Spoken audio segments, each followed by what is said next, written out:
Have you ever been excited to watch a team play after an offseason or after a big trade only to be left disappointed afterwards? Well, I'm sure a lot of us have been in this situation as fans. And it's becoming more often nowadays that it seems like every year a star asks for a trade or leaves during free agency. So now, let's take a look at 7 of the most talented duos in the NBA that failed miserably. This is in no particular order, so feel free to rank them however you want. And let's get straight to it.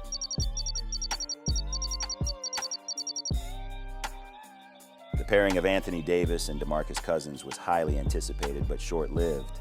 The Pelicans' twin tower showed flashes of brilliance but never reached the playoffs together, leaving fans wondering what could have been. It seemed like bad luck as the Pelicans were plagued by injuries during the Davis and Cousins era. The worst part is these two only played 65 games together during their time in New Orleans. This short period didn't allow them to fully develop their on-court chemistry and show their potential as one of the more dominant front-court duos in NBA history. In fact, they suffered the most player games lost due to injury in the 2017 to 2018 season, costing the team nearly $30 million in lost salary. Cousins himself suffered a season-ending Achilles injury in January 2018, cutting short on what could have been a promising partnership. And despite the individual talents of the Brow and Boogie, the team struggled to translate their skills into consistent wins. For instance, after acquiring Cousins in 2017, the Pelicans started 0-3 with the new duo, even though they combined for impressive individual statistics. And throughout all this, the Pelicans struggled to build a strong team around their star front court duo. So yeah, the pairing of Davis and Cousins was seen as potentially dominant, but they never got the chance to fully realize this potential. Even DeMarcus Cousins himself referred to it as a what-if in his career, saying, "What me and Bro built in that short amount of time, I knew it was going to be something really special."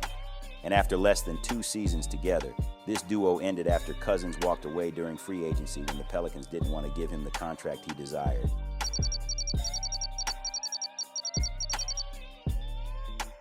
The Russell Westbrook and Paul George duo with the Oklahoma City Thunder was supposed to be one of the best in the league. Westbrook was just coming off his MVP season and just needed a partner to help him get over the hump.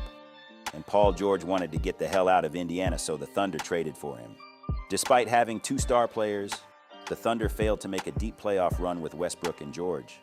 The team was unable to replicate the success of earlier Thunder teams, the ones that reached the NBA Finals and the Conference Finals multiple times. They were sent home in 6 games by a rookie Donovan Mitchell during their first year together. And then, Damian Lillard ended up draining a bad shot to send them home in 5 games the year after. While this pair likely had high expectations, they were unable to elevate the Thunder to true championship contender status. And the disappointing playoff exits were probably enough to show the world that this team can't get it done. The duo only played together for 2 seasons before George requested a trade to the Los Angeles Clippers in 2019. And the trade of PG, and then eventually Westbrook, led to a complete rebuild for the Thunder, indicating that the team felt it had reached its ceiling with this duo. It doesn't help that the success of Shai Gilgeous-Alexander and the current Thunder team, which is built partly from assets acquired in the Paul George trade, may make the Westbrook-George era seem less successful in hindsight. Their departure through trades has significantly benefited the Thunder's current and future outlook through acquired draft picks and young talents. The best part is, Shai turned out to be an MVP caliber player and turned him as their next franchise cornerstone. And what was once one of the more exciting pairing in Thunder's history might be forgotten as time goes on.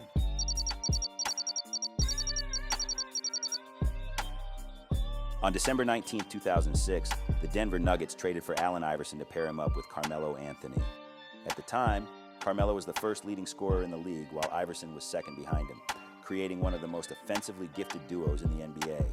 This trade came in clutch for the Nuggets, as Melo was just beginning to serve his 15-game suspension due to an altercation on a game against the Knicks.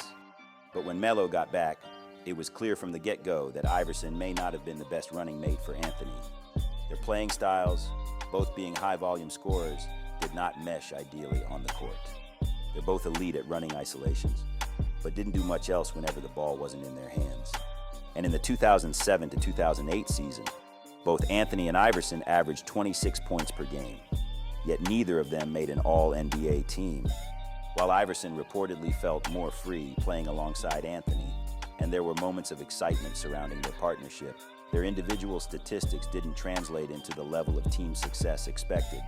Oftentimes, it looked like they cared more about individual accolades instead of sacrificing for the better of their team. And given their status as two of the most prolific scorers in the league at the time, there were expectations from these two that weren't met. Despite their individual talents, the duo only managed a 67-46 record during their time together, which translates to about a 49-win pace over a full season. This team failed to make a deep playoff run with Anthony and Iverson, and the duo was unable to elevate the Nuggets to true championship contention in a strong Western Conference. As a result, their partnership ended after the Nuggets traded Iverson to Detroit for Chauncey Billups on November 3, 2008.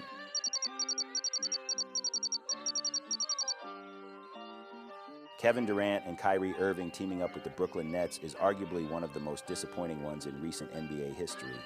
Despite their elite scoring talents, they failed to deliver on the high expectations set for them in Brooklyn. To start off, Durant and Irving played only 44 games together over 3 seasons, significantly limiting their ability to develop on-court chemistry and consistency. Injuries plagued both players, with Durant recovering from an Achilles injury and Irving dealing with various health issues and his random off-court issues. His refusal to get vaccinated during the pandemic meant he was ineligible to play home games for a substantial part of the season, which affected the team's performance. Additionally, Irving's sharing of a controversial documentary link added to the team's distractions. The Nets also experienced instability in their coaching and management. The firing of coach Kenny Atkinson, the hiring and subsequent firing of Steve Nash, and the constant speculation about the future of their star players created a distraction in the team's locker room. Despite high expectations, the Nets never advanced past the Eastern Conference semifinals during the Durant and Irving era.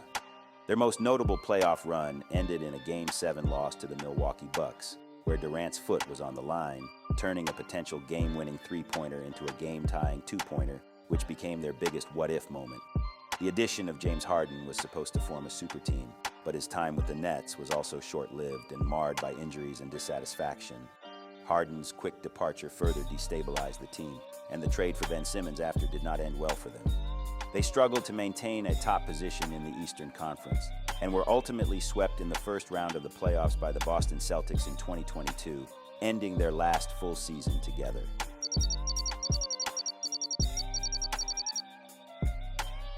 During the offseason in 2013, Dwight Howard decided to leave the Los Angeles Lakers to join James Harden in Houston. On paper, it looked like the pairing of these two stars was headed towards the right direction.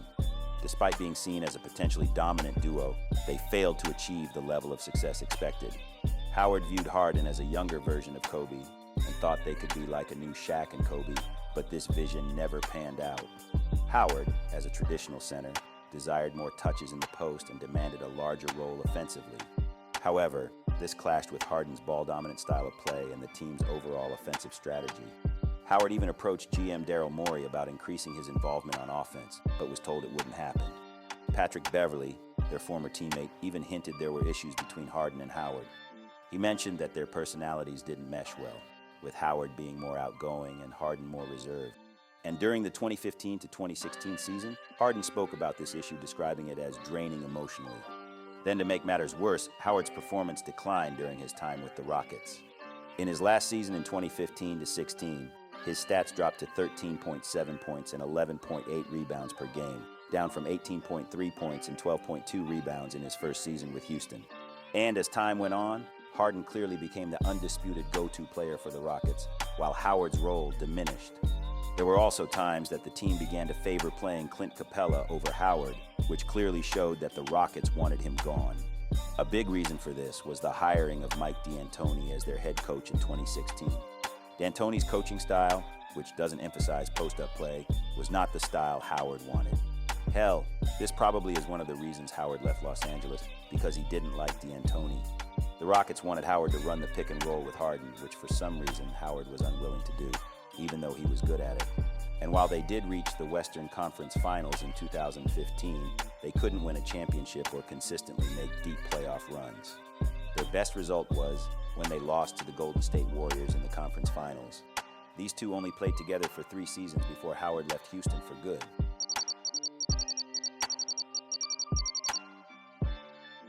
The Chris Paul and Blake Griffin duo with the Los Angeles Clippers, aka the Lob City, was one of the most exciting teams to watch in the 2010s.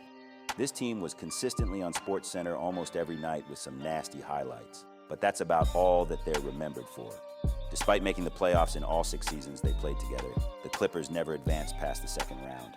Their playoff record included 3 first-round exits, 3 second-round exits, then they blew a 3-1 series lead against the Houston Rockets. However, injuries played a crucial role in derailing their playoff runs, with fans calling this the Clipper curse. In the 2016 playoffs, both Paul and Griffin suffered season-ending injuries in Game 4 in the first round against the Portland Trail Blazers, leading to their elimination. Since then, Griffin's injuries became a recurring issue, limiting his availability and effectiveness during critical playoff moments. And also, the relationship between Paul and Griffin wasn't always on good terms. Their different personalities and leadership styles created tension within the team, as CP3 was more demanding. Former assistant coach Tyronn Lue compared their dynamic to the relationship between Kobe Bryant and Shaquille O'Neal, saying that their inability to get along hindered the team's progress.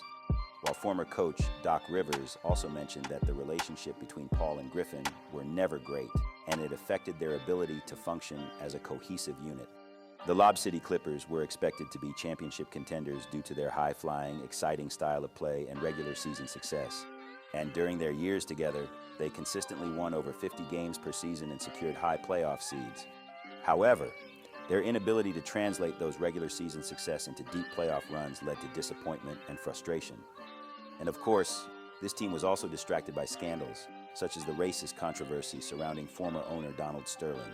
Effective immediately, I am banning Mr. Sterling for life from any association with the Clippers organization or the NBA. The Sterling scandal in 2014 surely disrupted the team during the playoffs, even though they managed to overcome it to some extent.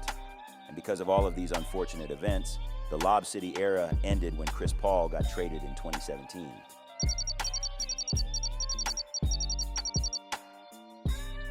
The duo of Paul George and Kawhi Leonard with the Los Angeles Clippers was supposed to be the one to get the Clippers over the hump. They signed Kawhi on free agency after winning a Finals MVP, and then traded for Paul George after having an MVP caliber season in 2019. Having 2 players that's elite on both ends of the floor in their prime, the expectations were at its peak. Despite being touted as potential championship contenders, the Clippers failed to win an NBA title during their time together. They reached the Western Conference Finals only once in 2021. In 2020, they blew a 3-1 lead against the Nuggets in a surprising second-round elimination, where they were considered the favorites. Then they lost again in 5 games in the first round against the Suns in 2023. And then on their last run together, they lost in the first round against the Mavericks in 2024. Both players, and especially Kawhi Leonard, were often injured. Leonard's recurring right knee injuries prevented him from completing the last 2 playoff runs, and it kept holding the team back during the playoffs.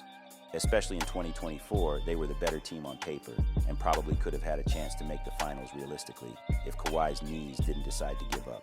PG played more games than Kawhi, but he also sat down on a lot of games. Due to injuries and load management, George and Leonard often struggled to stay on the court together consistently, limiting their ability to build chemistry and momentum. Kawhi Leonard signed a 3-year, $152 million contract extension in January. And Paul George felt like the initial 2-year offer from the Clippers was disrespectful, leading to his departure. Their time together in Los Angeles ended when George decided to leave for the Philadelphia 76ers in free agency, signing a 4-year, $212 million contract.